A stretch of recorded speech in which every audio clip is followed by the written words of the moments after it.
Bonjour tout le monde et bienvenue sur ma chaîne YouTube. Je suis ravi de vous retrouver pour vous présenter cette nouvelle vidéo en français sur Flight Simulator 2020. Cette vidéo va être composée en plusieurs parties, elle va être assez rapide et assez succincte. Et avant de vous annoncer le sommaire de cette vidéo, je tenais à vous remercier comme toujours pour votre précieux soutien depuis le départ, ainsi que pour vos encouragements, vos commentaires, vos likes et tout ce qui s'ensuit. Vraiment merci d'être là et merci pour votre présence et votre fidélité. Alors cette vidéo va concerner plusieurs parties. La première partie en introduction va être concentrée sur le gestionnaire de contenu du simulateur, parce que c'est vrai qu'il y a pas mal de mises à jour qui ont eu lieu depuis le mois de septembre, et qui s'enchaînent. Donc je vais vous montrer, c'est une petite piqûre de rappel, comment maintenir votre simulateur à jour, propre, et surtout qu'il n'y ait pas de bugs, ou en tout cas éviter de potentiels bugs. Ensuite, je vous montrerai deux nouveautés auxquelles j'ai pensé et que j'ai jugé utile de vous présenter. Donc deux nouveaux avions qui sont prévus pour FS 2020. Et on va voir tout ça ensuite. Comme évoqué précédemment, donc il y a eu plusieurs mises à jour sur le simu. Donc pour garder un simulateur comme il se doit et en bonne santé entre guillemets, la première chose à faire, une fois que vous avez ouvert le simulateur, est de vous rendre sur le menu principal, profil ici et gestionnaire de contenu. La première chose à regarder tout de suite, c'est qu'il n'y a pas de mise à jour disponible ici. Vous avez bien le 0, si vous avez le 0 de votre côté, tout est bon, ça veut dire que vous n'avez rien à installer ou qui est requis. Alors après, quand ce sont des mises à jour disponibles, ça peut être tout ce qui est GPS Garmin, là je viens d'installer justement une mise à jour. Ensuite, ça peut être des mises à jour mondiales, ça peut arriver, s'il y a des compléments à installer, etc. Dans tous les cas, il faut toujours vérifier que vous avez tout qui est à jour ici. Ensuite, pour ce qui n'est pas installé, ça reste vraiment optionnel parce que là, vous pouvez constater que ce sont des avions que je n'ai pas du tout l'utilité d'utiliser. Idem pour une librairie sur le trafic maritime. Pas non plus d'utilité, donc tout ça, je l'ai laissé de côté. Ensuite, tout ce qui est installé figure ici dans la première partie. Et donc là, c'est ici que les mises à jour mondiales sont répertoriées. Et il faut toujours vérifier que ces mises à jour mondiales sont installées. Ça, c'est le plus important. Et même après une mise à jour qui peut avoir lieu sur le simulateur, parfois, ces mises à jour ne sont pas installées automatiquement. Il faut les réinstaller manuellement. Voilà. Donc ça, c'est pour la première chose. Donc toujours vérifier que le simulateur est à jour.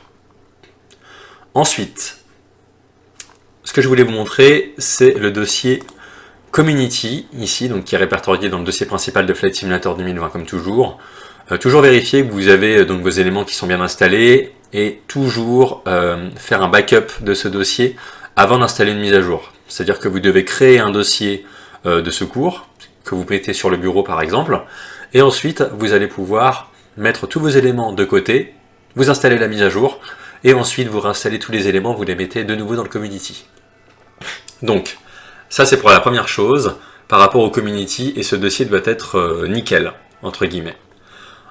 Ensuite, ça c'est pour garder un simulateur à jour, c'était l'introduction, donc les mises à jour mondiales, le gestionnaire de contenu et le dossier Community qui doit être vidé avant chaque mise à jour et remis, on va dire, aux normes après avoir installé la mise à jour.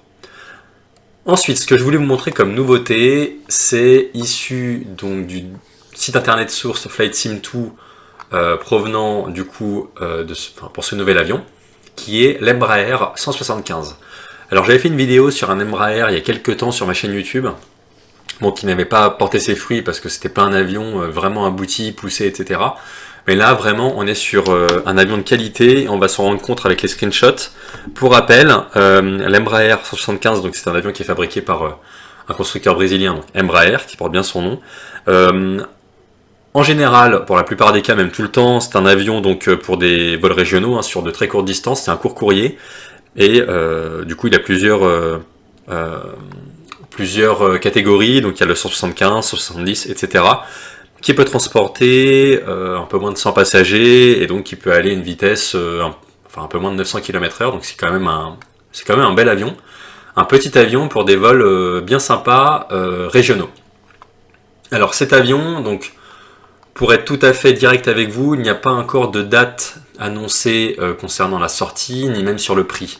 On peut juste regarder ici qu'avec des screens, je ne sais pas si on peut cliquer par exemple sur celui-ci, donc On a un aperçu du cockpit avec le yoke qui est en forme de V, qui est vraiment sympa. Après, je peux pas trop zoomer, mais vous pourrez vous en rendre compte par vous-même. Graphiquement parlant, on est vraiment sur quelque chose de très joli, hein. On s'en rend compte, il y a des détails, etc. Après, encore une fois, les screenshots qui sont ici pour être vendeurs, faudra voir ce que ça donne en réalité, parce que, encore une fois, ce qui est issu à un niveau marketing pour vendre, c'est bien beau, mais après, au niveau de la sortie officielle, ça peut l'être un peu moins. Après, vaut mieux se méfier, entre guillemets. Donc, cet avion, il est proposé en fait par Flight Sim Studio.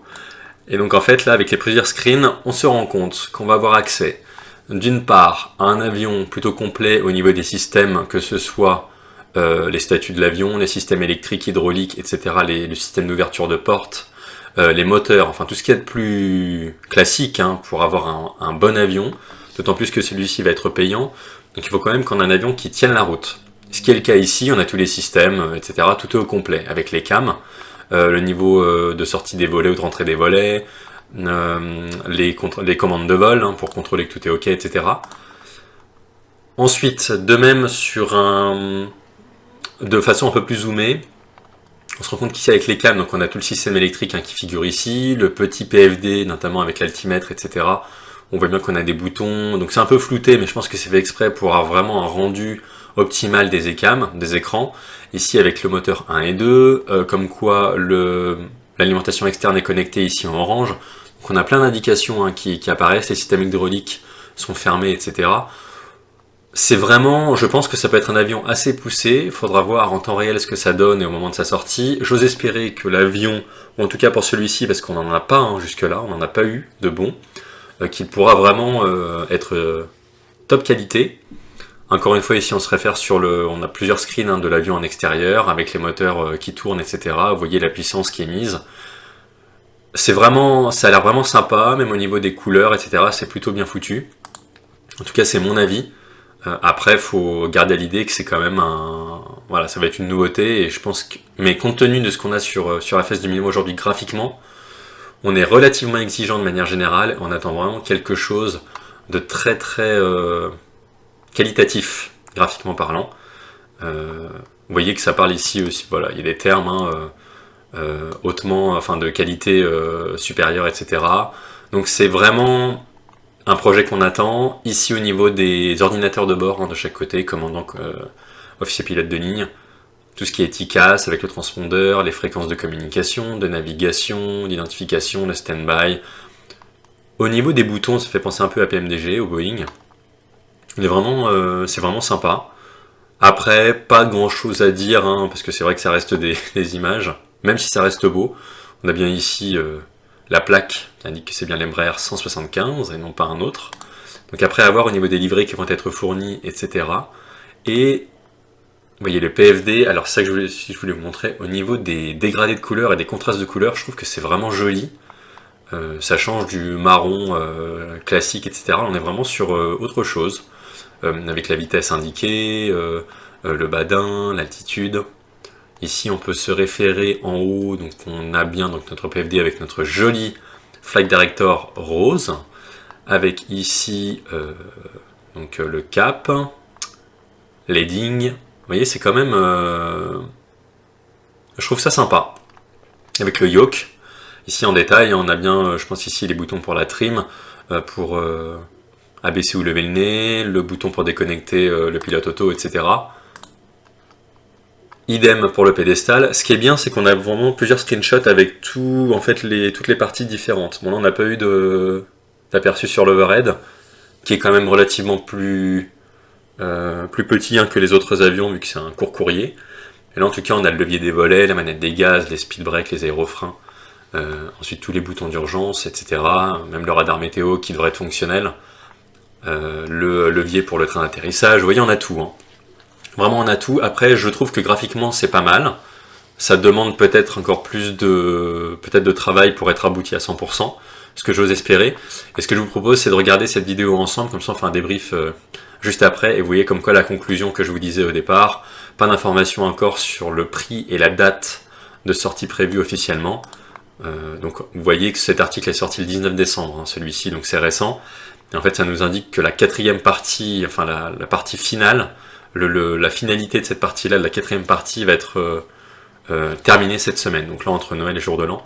Donc ça suit son cours. Espérons qu'en début d'année, début 2023, nous aurons cet avion pour entamer nos bonnes résolutions. Alors je vous propose de regarder cette vidéo. C'est parti.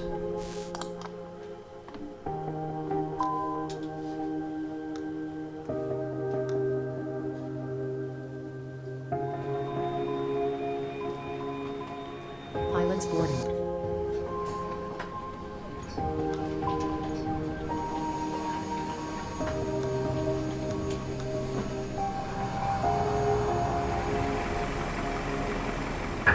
Clear to start engines.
Ok, on l'a voyé, on a eu l'essentiel avec cette belle vidéo. Donc en fait, on a pu se rendre compte avec tous les éléments qu'il y avait là, du coup qu'on est vraiment sur... en fait, on a toutes les étapes. On a eu à la fois la mise en route de l'avion depuis le Colden Dark, le démarrage moteur, le contrôle des commandes de vol. Vous avez vu avec le yoke qui bouge un peu dans chaque axe, et ensuite le décollage, l'atterrissage avec les reverse, à la fin l'inverseur de poussée. Donc on a eu toutes les parties utiles et intéressantes, et également l'overhead. On a eu vraiment un aperçu sur l'overhead, ce qui est pas mal. On voit que la plupart des boutons fonctionnent. Je pense que c'est un avion qui est prometteur, ce que j'ose espérer encore une fois, et c'est vraiment un joli joujou. Donc j'espère que ça va tenir la route, et dès lors qu'il y aura plus d'informations, n'hésitez pas à vous rendre sur Flight Sim 2 directement pour consulter l'avancée du projet. Donc ça c'était pour l'Embraer, affaire à suivre, et j'espère que nous verrons que cet avion verra un jour très rapidement. Ensuite, autre nouveauté, d'ailleurs on voit qu'ils sont en partenariat, donc c'est Flight Sim Studio AG, donc en fait qui est en partenariat avec Aerosoft pour faire cet avion. Donc ça me permet de faire la transition sans problème. Pourquoi? Parce que le nouvel avion que je vais vous présenter, qui est prévu aussi sur le simulateur, est l'Airbus A330. Et justement d'Aerosoft. Alors là, pour le coup, on change d'ambiance. L'A330, avion qui est très attendu. On a eu un Airbus A330 gratuit sur FS 2020, proposé directement sur Flight Sim 2, mais qui présentait quelques bugs, etc. Bon, vu que rien n'est parfait, il fallait un peu s'y attendre. Mais là, pour le coup, venant d'Aerosoft, c'est quand même un projet qui est très prometteur. D'une part, parce qu'on attend tous un avion qui soit plus conséquent, plus gros, un long courrier. Mais en plus, de la part d'Aerosoft, pour ceux qui connaissent cette marque, c'est vraiment en général du bon boulot. On reste sur des avions qui sont bien foutus, qui sont maniables, qui sont sympas, qui sont ludiques. Après, au niveau du prix, je pense que ça va être quand même une certaine somme à confirmer, mais encore une fois, si c'est du study level ou que c'est un avion qui demande vraiment des systèmes aboutis et d'être à l'aise au niveau du pilotage, ça va demander un prix. Un peu comme le PMDG peut-être. À voir. En tout cas, l'Airbus A330-300 d'Aerosoft est prévu. On a quelques screens, encore une fois, donc avec Eurowings. Bon là, on s'en rend pas bien compte, c'est un peu flou, etc. Mais on peut déjà imaginer qu'il y aura des livrées qui seront incluses dans le pack de démarrage. Lufthansa également, la compagnie allemande. On reconnaît bien nos moteurs ici de l'Airbus A330. Virgin Atlantic, là, la photo est un petit peu étirée parce qu'elle a dû être remise à l'échelle pour être mise sur le site. Mais en tout cas, Mademoiselle Rouge, Virgin Atlantic, est bien ici avec l'avion, donc l'Airbus A330-300 qui est bien intégré sur la carlingue. Également ici, on se rend compte qu'au niveau des détails, que ce soit pour les moteurs et pour les ailes, on a vraiment du joli travail. Vous voyez, avec les reflets, les ombrages, les effets de lumière, c'est vraiment top. Ce qui est bon à savoir aussi, c'est qu'on aura une tablette qui sera accessible dans l'avion pour déjà le fuel, pour tout ce qui est masse et centrage, performance, calcul des performances, charges utiles, le cargo, les passagers, le carburant, etc. Avec le système de répartition de carburant dans les ailes. Vous voyez, tout est bien présenté, on a un petit schéma avec l'avion, vraiment on a tout ce qu'il faut, on a tout en masse, etc. La trim, vraiment ça a l'air complet, et c'est ça que j'aime bien avec Aerosoft, c'est que c'est à chaque fois complet, et c'est purement de la simulation, en tout cas j'espère. Ensuite on a donc l'autre partie, toujours pour le calcul des performances, ici avec tout ce qui est masse et centrage, et notamment les performances de décollage, pour s'assurer que nous sommes bien dans les dimensions de l'enveloppe, pour que l'avion puisse décoller dans les bonnes conditions, dans des conditions optimales. Ça, c'est ce qui est synonyme, encore une fois, de simulation, ce qui permet de faire des calculs au début et de faire tous les process en amont, pendant et en aval du vol. Vraiment, c'est complet et c'est ça qui est top. On a toujours plus d'options, donc notamment ici avec rentrée. En fait, ça fait un petit peu penser à l'Airbus A320 de Phoenix. Avec la tablette, on a la possibilité de toujours définir notre charge, notre carburant à bord, etc. Ensuite, on doit calculer les performances de décollage pour s'assurer que tout est OK. Et on a également, comme ici, un système qui permet de calculer avec l'aéroport de départ et l'aéroport de départ en gros, les performances de décollage. Et donc, on peut s'assurer avec les vitesses 1, la vitesse de décision, vitesse de rotation et vitesse numéro 2, que ça peut être directement après inséré dans l'ordinateur de bord. Donc ce qui est vraiment une très bonne chose. Et on se rend compte qu'avec les volets, on a ensuite la trim, le toga, etc. Donc c'est vraiment hyper complet et c'est vraiment génial. Ensuite, l'autre partie que je voulais aborder avec vous, c'est ici les screens qui sont proposés par rapport au dégivrage. On se rend compte ici, vous voyez qu'au niveau du nez de l'avion, on a plusieurs skins qui sont proposés. On a un niveau de dégivrage de 50%, on a un niveau de givrage de 50% et un niveau de givrage ici de 100%. Et vraiment ça se répercute ici sur le bout, enfin sur le nez de l'avion. Vous voyez qu'il y a beaucoup plus de givrage ici, moins là, avec deux météos différentes de chaque côté, ciel plutôt éclairci pour voir au niveau des effets de lumière. Ici il fait plus gris, idem en bas. Donc on se rend compte que c'est vraiment la météo a un effet vraiment représentatif sur le fuselage de l'avion. Idem ici, on sent que c'est vraiment bien fait au niveau des détails. Donc c'est vraiment quelque chose de joli. Et après, ici sur le bord d'attaque, on se rend compte qu'il y en a également. Donc c'est vraiment bien représenté. Et d'ailleurs, j'avais peut-être d'autres screens. Voilà, il y a la compagnie suisse également qui sera présente. Eurowings, Lufthansa. Donc là, on retrouve notre givrage de tout à l'heure. Idem ici. Là, on s'en rend bien compte, vous voyez sur le bord d'attaque, ici, vraiment superbe. Eh bien, ça promet. Idem pour cet avion, vous voyez que là, le projet, donc ça, cet article est sorti le 19 décembre également, donc récemment. Ça montre que le projet est abouti à pratiquement 90%, donc il ne reste plus grand-chose. Affaire à suivre. De toute façon, dès lors qu'il y a une nouveauté, etc., ce sera ici répertorié sur FlightSim2, même d'autres sites, je vous invite à consulter, à rester au courant. On voit d'ailleurs entre parenthèses qu'il y a également un Boeing 757 qui est prévu sur le Simu de la part de Bluebird Simulation. Donc il y a pas mal de nouveautés qui vont arriver, sans oublier l'Airbus A380 qui est toujours en cours de réalisation par les équipes de Fly-by-Wire. Donc il faut garder un œil sur tout ça. Ceux qui sont fans d'avions de ligne, je vous invite à vous pencher là-dessus souvent, parce qu'il y a pas mal de nouveautés qui vont arriver, surtout là après la nouvelle année.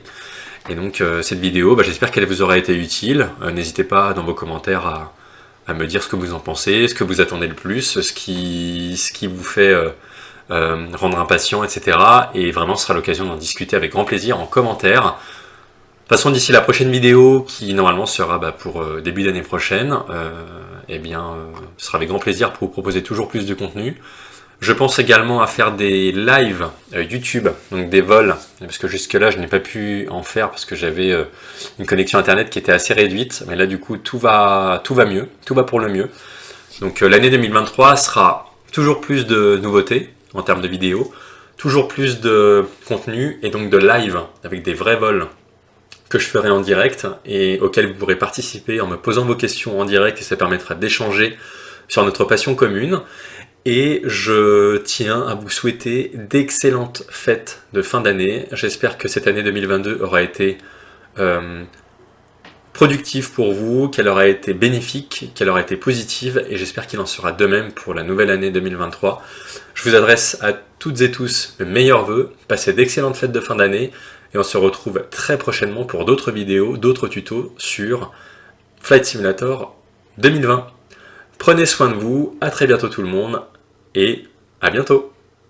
Ciao.